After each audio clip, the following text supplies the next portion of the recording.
forth frequent and angry puffs, but when pleased, he would inhale the smoke slowly and tranquilly, and emit it in a light and placid cloud, and sometimes, taking the pipe from his mouth, and letting the fragrant vapour curl about his nose, would gravely nod his head in token of perfect approbation.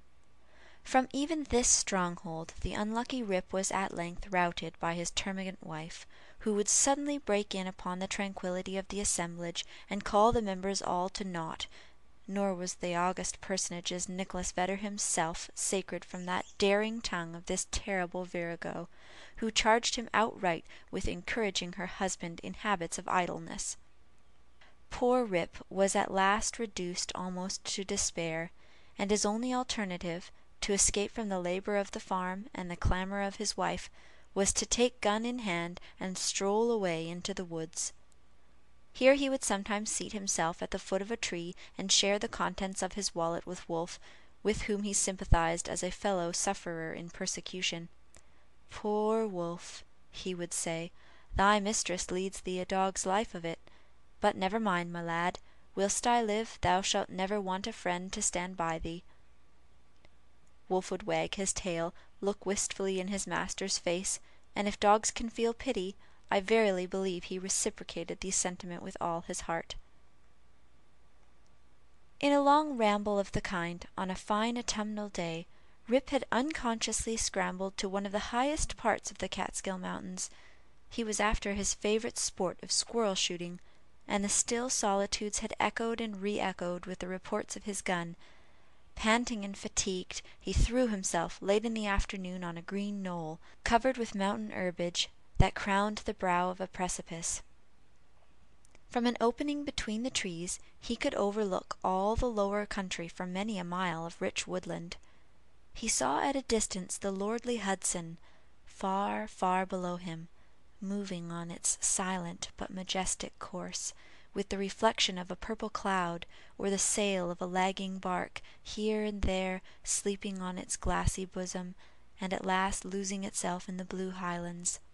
On the other side he looked down into a deep mountain glen, wild, lonely, and shagged, the bottom filled with fragments from the impending cliffs, and scarcely lighted by the reflected rays of the setting sun. For some time Rip lay musing on this scene. Evening was gradually advancing, the mountains began to throw their long blue shadows over the valleys.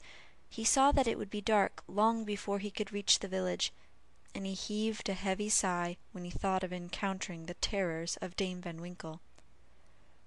As he was about to descend, he heard a voice from a distance, hallooing, "Rip Van Winkle! Rip Van Winkle!"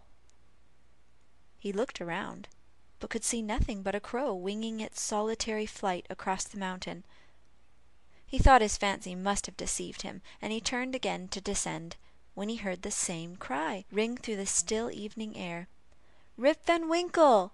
Rip Van Winkle!" At the same time Wolf bristled up his back, and giving a low growl, skulked to his master's side, looking fearfully down into the glen. Rip now felt a vague apprehension stealing over him. He looked anxiously in the same direction, and perceived a strange figure slowly toiling up the rocks, and bending under the weight of something he carried on his back.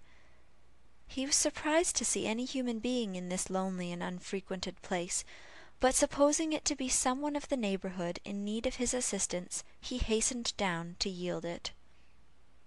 On nearer approach he was still more surprised at the singularity of the stranger's appearance. He was a short, square-built old fellow, with thick bushy hair and a grizzled beard. His dress was one of the antique Dutch fashion, a cloth jerkin strapped round the waist, several pairs of breeches, the outer one of ample volume, decorated with rows of buttons down the sides and bunches at the knees. He bore on his shoulders a stout keg, that seemed full of liquor, and made signs for Rip to approach and assist him with the load. Though rather shy and distrustful of this new acquaintance, Rip complied with his usual alacrity, and mutually relieving each other, they clambered up a narrow gully, apparently the dry bed of a mountain torrent. As they ascended, Rip every now and then heard long, rolling peals, like distant thunder, that seemed to issue out of a deep ravine, or rather cleft between lofty rocks, towards which their rugged path conducted. He paused for an instant, but supposing it to be the muttering of one of those transient thunder showers which often take place in the mountain heights, he proceeded. Passing through the ravine, they came to a hollow, like a small amphitheatre, surrounded by perpendicular precipices, over the brinks of which impending trees shot their branches, so that you only caught glimpses of the azure sky and the bright evening cloud. During the whole time Rip and his companion had labored on in silence, for though the former marvelled greatly what could be the object of carrying a keg of liquor up this wild mountain, yet there was something strange and incomprehensible about the unknown, that inspired awe and checked familiarity. On entering the amphitheatre, new objects of wonder presented themselves. On a level spot in the centre was a company of odd-looking personages playing at ninepins. They were dressed in quaint, outlandish fashion. Some wore short doublets, others jerkins, with long knives in their belts, and most of them had enormous breeches, of similar style with that of the guides. Their visages, too, were peculiar. One had a large head, broad face, and small piggish eyes. The face of another seemed to consist entirely of nose, and was surmounted by a white sugar-loaf hat, set off with a little red cock's tail. They all had beards of various shapes and colours, and there was one who seemed to be the commander. He was a stout old gentleman, with a weather-beaten countenance. He wore a laced doublet, broad belt and hanger, high-crowned hat and feather, red stockings, and high-heeled shoes with roses in them. The whole group reminded Rip of the figures in the old Flemish painting in the parlour of Dominé Van Shaick, the village parson, and which had been brought over from Holland at the time of the settlement. What seemed particularly odd to Rip was, that though these folks were evidently amusing themselves, yet they maintained the gravest faces, the most mysterious silence, and were, withal, the most melancholy party of pleasure he had ever witnessed. Nothing interrupted the stillness of the scene but the noise of the balls, which, whenever they were rolled, echoed along the mountains like rumbling peals of thunder. As Rip and his companion approached them, they suddenly desisted from their play, and stared at him with such a fixed, statue-like gaze, and such strange, uncouth, lack-lustre countenances, that his heart turned within him, and his knees smote together.